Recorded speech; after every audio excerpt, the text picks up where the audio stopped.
Salut les potos, aujourd'hui une vidéo super sympa, c'est pour ça que j'ai l'air jovial parce qu'on va encore se faire un paquet de potes autour de nous grâce à ce genre de thématique. Mais vous avez été nombreuses et nombreux à me demander d'aborder cette question, donc c'est ce que je vais faire. En 2015, l'OMS a pondu un rapport qui a affirmé que la viande rouge serait probablement cancérogène et les viandes transformées seraient cancérogènes, au même titre que le tabac par exemple. Donc on va voir que c'est un peu plus compliqué que ça. C'est parti. En octobre 2015, un groupe de 22 scientifiques provenant de 10 pays différents se sont rencontrés au cirque à Lyon. Alors pas chez Avatar, hein. Non, un autre cirque. Enfin, je dirais le CIRC, comme ça il n'y aura pas de malentendu durant la vidéo. Pour évaluer la cancérogénicité, un mot pas facile à dire, de la viande rouge et de la viande transformée. Et ils ont publié un tout petit rapport de 2 pages contenant une vingtaine de références. Les résultats de leur rencontre sont que les viandes transformées sont cancérogènes pour les êtres humains et les viandes rouges seraient probablement cancérogène pour les humains. Il y a une petite distinction entre ces deux types de viande. Pour arriver à cette conclusion, le groupe a pris en considération les données disponibles et selon eux pertinentes qui permettaient de faire un lien, une association entre la consommation de viande transformée rouge et cancer colorectal. Alors on va passer sur le fait que l'homme se nourrit de viande cuite depuis peut-être plus d'1 million d'années, d'accord? On va faire comme si ça n'existait pas. On va faire comme si les peuples qui mangeaient à dominante carné n'existait pas, voilà. On va fermer les yeux sur tout ça et on va juste analyser un peu comment s'est déroulé tout ce processus. Ce groupe a alors récupéré plus de 800 études sur les thématiques de la viande rouge et des viandes transformées et en a écarté plus de 750. Il en a conservé 29 sur la thématique de la viande rouge et l'association avec cancer colorectal et 27 sur les viandes transformées et association avec cancer colorectal. Dans le cas des études sur la viande rouge, 15 d'entre elles étaient neutres ou montraient une association positive entre viande rouge et cancer et 14 ne montraient aucune association. Et dans le cas des viandes transformées, 9 d'entre elles ne montraient aucune association et 18 étaient neutres ou montraient une association. 50-50 sur les viandes rouges, donc probablement cancérogènes, 2 tiers, 1 tiers sur les viandes transformées, donc cancérogènes.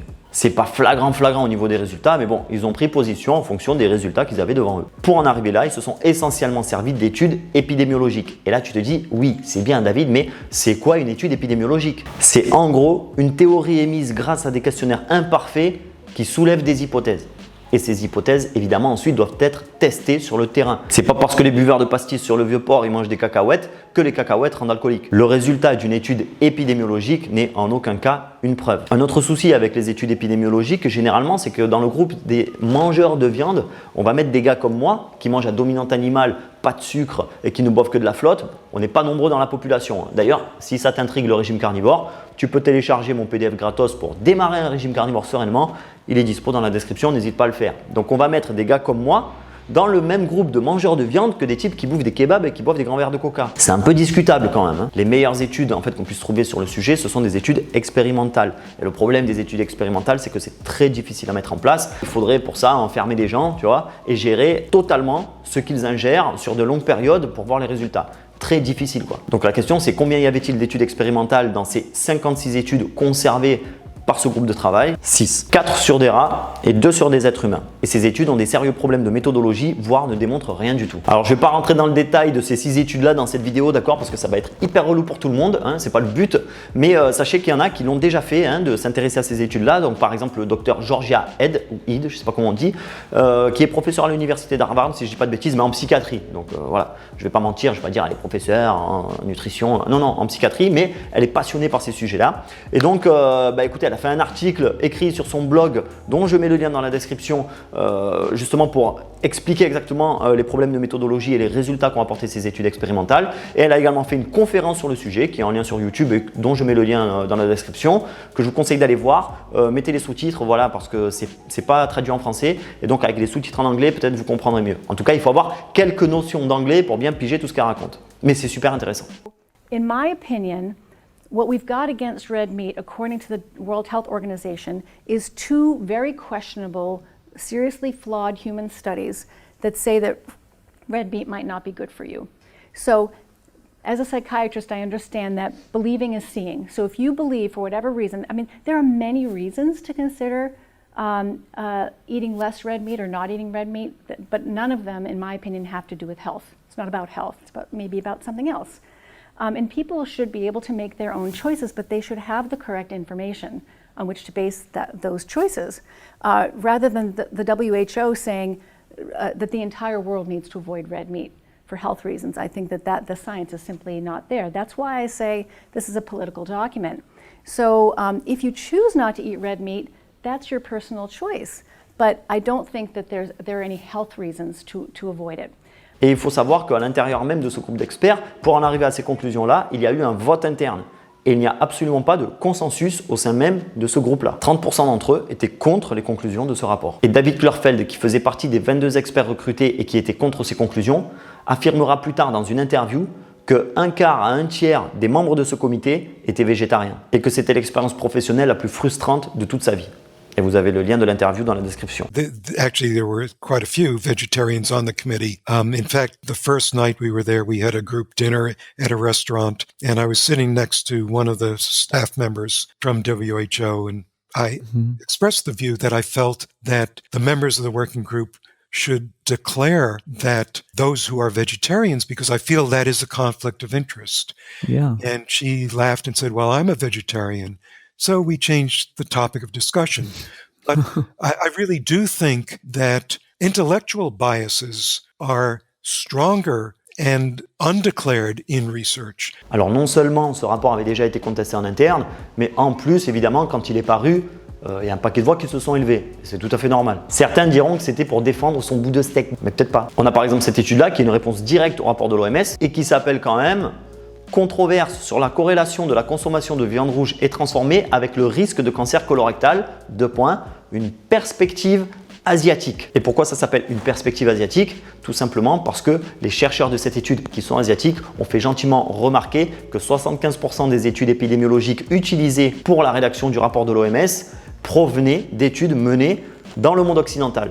Or, l'équivalent des études épidémiologiques menées en Asie n'ont jamais montré une quelconque association entre consommation de viande transformée et augmentation du risque de cancer colorectal. Alors peut-être que les Asiatiques ont des gènes différents, sûrement on me dira ça dans les commentaires, je suis quand même assez perplexe. Et on a également cette étude qui est toute fraîche, franchement on est encore au mois de février quand je tourne la vidéo, elle est sortie début février 2020. Donc voilà, c'est de la crème de la crème. 29 études d'observation qui concluent à une association entre consommation de viande transformée et cancer colorectal ont été passées en revue pour en évaluer la méthodologie. Conclusion, sur les 29 études passées en revue, 2 présentent un risque de biais modéré, 25 présentent un risque de biais grave et 2 présentent un risque de biais critique. Un biais, c'est une démarche ou un procédé qui engendre des erreurs sur les résultats d'une étude. Libre à chacun de croire ou pas croire que la consommation de viande rouge et transformée augmenterait le risque de cancer.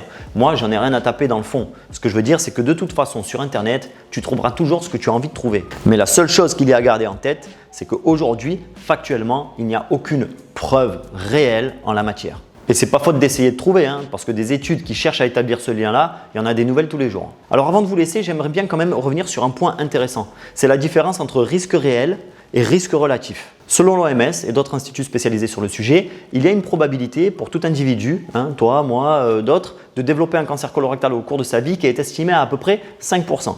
Tu as 5% de chance de développer un cancer colorectal au cours de ton existence. Et si je devais prendre au sérieux le rapport de l'OMS, c'est-à-dire imaginons qu'il y ait réellement une preuve indéniable dans ce rapport que la consommation de viande transformée par exemple augmente le risque de cancer colorectal, eh bien selon le rapport de l'OMS, ce risque de cancer colorectal est augmenté de 18%. Et ça, c'est ce qu'on appelle le risque relatif. Tu n'as pas 18% de chance de choper un cancer colorectal parce que tu manges du bacon. Tu as une augmentation de 18% sur les 5% précédents. Ce qui veut dire en d'autres termes que tu es passé en mangeant du bacon quotidiennement de 5% de chance de développer un cancer colorectal à 5,9%. C'est moins de 1% d'augmentation au niveau de la probabilité. Alors, je ne sais pas si vous imaginez, mais 0,9% d'augmentation dans un risque réel qui est déjà à la base de 5%, c'est insignifiant, c'est nul, ça ne représente rien. Et il faut savoir que dans les calculs de risque relatif, toute augmentation inférieure à 100% est considérée comme extrêmement négligeable. Et tout ça, bien entendu, si on part de l'idée qu'il y a une preuve réelle établie entre viande rouge, viande transformée et cancérogénicité. C'est un mot très compliqué, mais j'arrive à le dire petit à petit. Ce qui n'est même pas le cas. Mes enfants adorent le bacon. Est-ce que je vais leur interdire le bacon pour tout un tas de probabilités et suppositions absolument non évidentes?